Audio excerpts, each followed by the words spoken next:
So now the derivation process is, this derivation is also based on a diagrammatical part. इसमें भी आपको थोड़े assumptions करने हैं, diagrams निकालने हैं, and based on those diagrams will be getting these three equations. तो assumption number 1 ऐसा है, let triangle ABC is such that angle B and C are any two acute angles. सी कोई भी एक ट्राइंगल अगर आप लेते हो तो उसके टाइप्स में वी हैव टोटल 3 टाइप्स.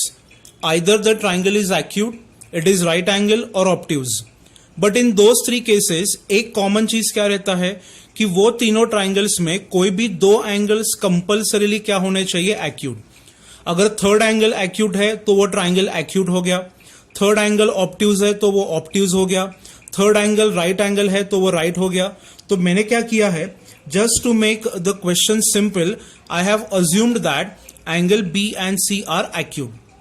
अभी सेकेंड पॉइंट में क्या लिखा है, angle A is acute angle और obtuse angle.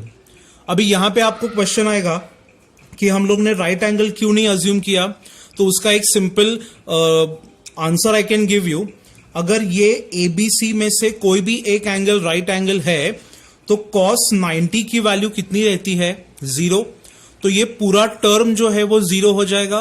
तो हमें क्या मिलेगा, a square is equal to b square plus c square, which is nothing but the Pythagoras theorem. So for that case हम लोग ने ये पूरे थ्योरम में कहीं पे भी राइट एंगल ट्राइंगल का अजम्पशन नहीं किया है, because it is not going to help us to derive the equation. That is the only point.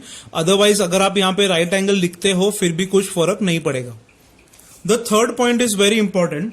We have to assume that जो ये रिमेनिंग एंगल वर्टेक्स है, मतलब जो एंगल ए है उसका जो वर्टेक्स है वो कंपल्सरीली कहां पे आना चाहिए, तो ओरिजिन पे. ओरिजिन मतलब एक्स एंड वाई एक्सिस का intersection point. Next point is we can assume the vertex B and C, क्योंकि अगर मुझे ट्राइंगल ड्रॉ करना है तो उसका एक वर्टेक्स तो ओरिजिन पे फिक्स हो गया. तो रिमेनिंग 2 वर्टाइसेस हम लोग कहां पे लेंगे, तो anywhere on the axis and in the quadrant. See ये जो चारों पॉइंट्स है, अगर मुझे ये थेरोटिकली नहीं समझ में आ रहे हैं तो I have the diagrammatical representation जो कंपल्सरीली मुझे ये थ्योरम में करना पड़ेगा. The diagrammatical representation is right now given over here. See मैंने क्या किया है, I have drawn a triangle जहां पे the vertex A is at origin, any one vertex is on the x axis and the remaining vertex C and C is either in first quadrant or second quadrant. अभी आप सोचोगे कि मैंने ये C vertex third और fourth quadrant में क्यों नहीं निकाला, तो it is a common sense. कोई भी एक ट्राइंगल के तीनों एंगल का एडिशन 180 रहता है, तो you can not take the third vertex in the third quadrant और फोर्थ, क्योंकि वहां पे एंगल जो है वो ग्रेटर देन 180 रहता है. 90 डिग्री राइट एंगल ट्राइंगल का मैंने यहां पे अजम्पशन नहीं किया है, जिसका मैंने रीजन आपको पहले बता दिया है. तो अभी ट्राइंगल ऐसे ड्रॉ करो जहां पे एक वर्टेक्स ओरिजिन पे है, दूसरा एक एक्सिस पे है और तीसरा जो है वो क्वाड्रेंट में आएगा. तो अगर यहां पे मैंने ए लिखा है तो नॉट नेसेसरी आपको यहां पे बी ही लिखना पड़ेगा. You can interchange these 2 vertices. आप यहां पे सी लिख सकते हो, आप यहां पे भी बी लिख सकते हो, it depends upon you. After drawing the triangle I have given the notations. क्या नोटेशंस दिए हैं, the side opposite to angle C is c, opposite to angle A is a, opposite to angle B is B.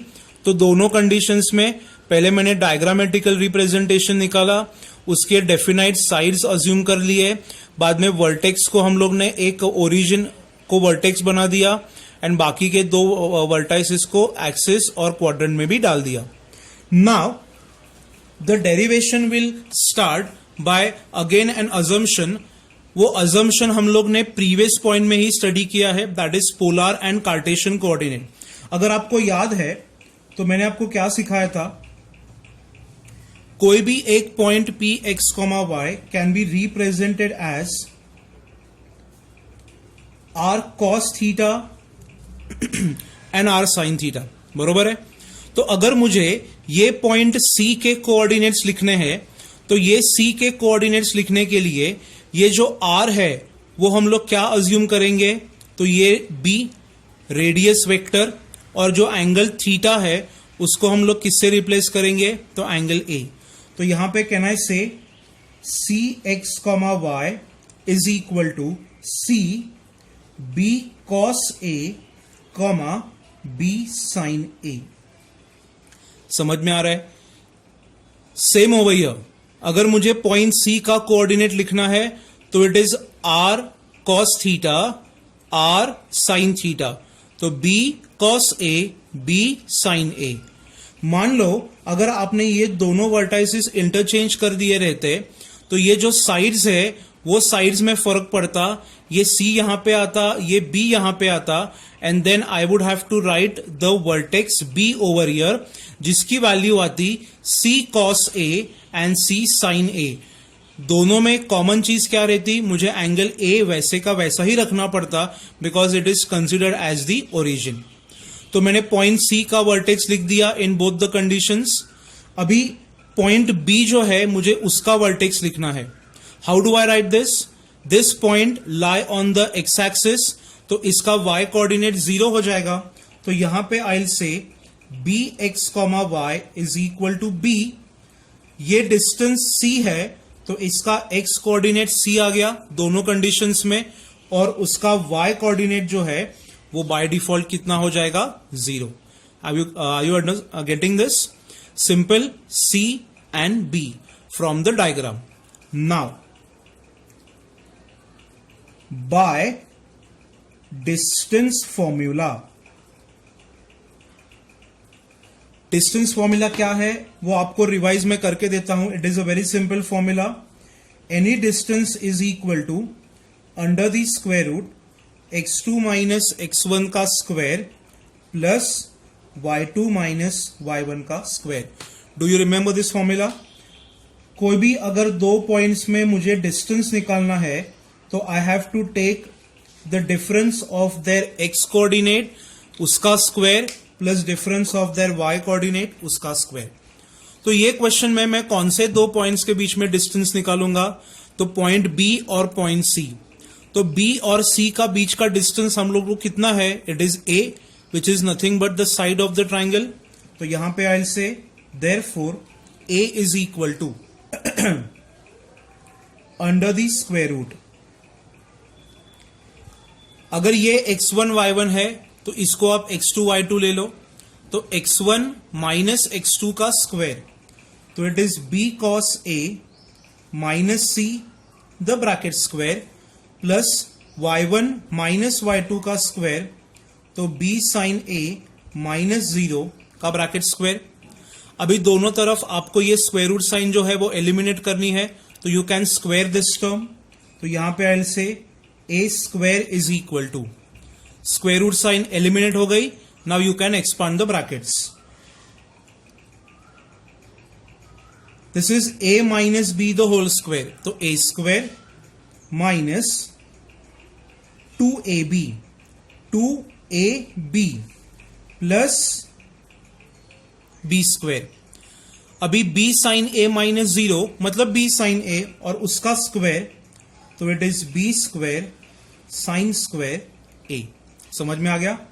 अभी ये term में और ये term में I can take b square common, तो if I take b square common in those two terms तो bracket में मुझे क्या मिलेगा, sine square a plus cos square a, and the remaining two terms I will just rearrange those. ये ऐसे लिख दिया। But what is sin square theta plus cos square theta? It is 1. So therefore, a square is equal to b square into 1 मतलब b square plus c square minus 2bc multiplied by cos a. And this equation is nothing but your first cosine rule. समझ में आ रहा है? तो अगर आपको side a derive करनी है तो उसका जो रिस्पेक्टिव वर्टेक्स है a, उसको आपको ओरिजिन लेना है और बाकी के दो आप कहीं पे भी रैंडमली असाइन कर सकते हो। अभी मान लो कि आपको इक्वेशन नंबर b डिराइव करना है, तो आप क्या करोगे, तो you have to just make a small adjustment. ये जो वर्टेक्स b है वो आपको यहां पे ओरिजिन पे लेना है और ये जो 2 है वो आप यहाँ पे क्वाड्रेंट में और एक्सिस में कहीं पे भी सेटल कर सकते हो, या फिर एक छोटा सा टेक्निक यूज कर लो, ये ट्राइंगल को सिर्फ आप क्लॉकवाइज या फिर एंटी क्लॉकवाइज रोटेट कर दो तो क्या हो जाएगा, बी यहां पे आ गया, ए ऊपर चला गया, सी नीचे आ गया. तो that is also a technique that you can use and you can derive the remaining 2 equations of b square and c square. तो पहले ये थ्योरम आप अच्छे से स्टडी कर लो और अब बाद में फॉर प्रैक्टिस बी स्क्वायर और सी स्क्वायर का भी थ्योरम आपको डिराइव करना है, क्योंकि एग्जाम में कौन से साइड का इक्वेशन पूछेंगे उसका कोई गारंटी नहीं रहता है, बट तीनों साइड्स के लिए we have to follow the same process. Changes कहां पे आएंगे, वर्टाइसिस में. अगर वर्टाइसिस अपने पोजीशंस चेंज करते हैं तो साइड्स का पोजीशन चेंज होगा. वो हिसाब से सी और बी यहां पे है तो यहां पे दूसरा कोई भी कोऑर्डिनेट आ सकता है, तो आपको ये x r cos theta r sine theta में भी चेंजेस आएगा. Formula remains the same and then the remaining equation. तो first study this part, derive the remaining 2 equations, उसका फोटो मुझे भेजो, I'll correct that part so that it can be used in the numerical section. अभी next slide में ये जो 3 equations है उसके ऊपर based 3 new equations have to be derived, जिसका यूज हम लोग किसमें करेंगे, in the numerical section. Okay?